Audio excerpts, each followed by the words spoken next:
नमस्ते, प्रणाम सबको। मैं नीतू तिवारी आज आप सबके बीच में एक झूमर गीत लेके आई हूँ। बहुत ही सुंदर झूमर गीत है। आप सब सुनिए और अपना बहुत सारा प्यार आशीर्वाद दीजिए।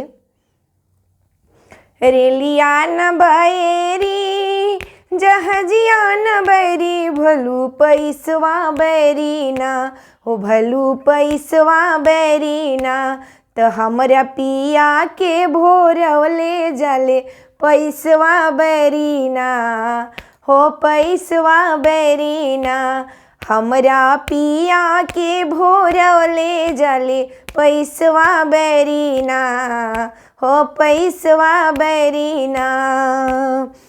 रेलिया न बैरी जहाजिया न बैरी भलू पैसवा बैरी ना हमरा पिया के भोरवले जाले पैसवा बैरी ना हो पैसवा बैरी ना।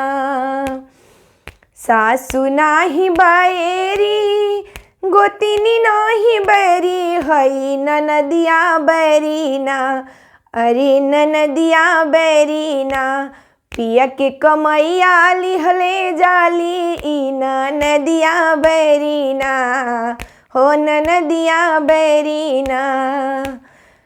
रेलिया न बैरी जहाजिया न बैरी हई पैसवा बैरी ना हो भलू पैसवा बैरी ना हमरा पिया के भोरवले जाले पैसवा बैरी ना हो पैसवा बैरी ना।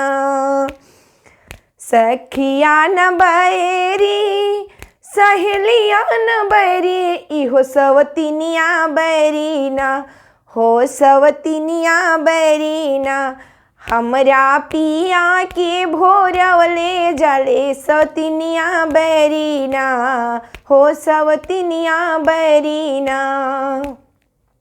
रेलिया न बैरी जहाजिया न बैरी भलू पैसवा बैरी ना हो भलू पैसवा बैरी ना हमरा पिया के भोरवले जाले पैसवा बैरी ना हो पैसवा बैरी ना।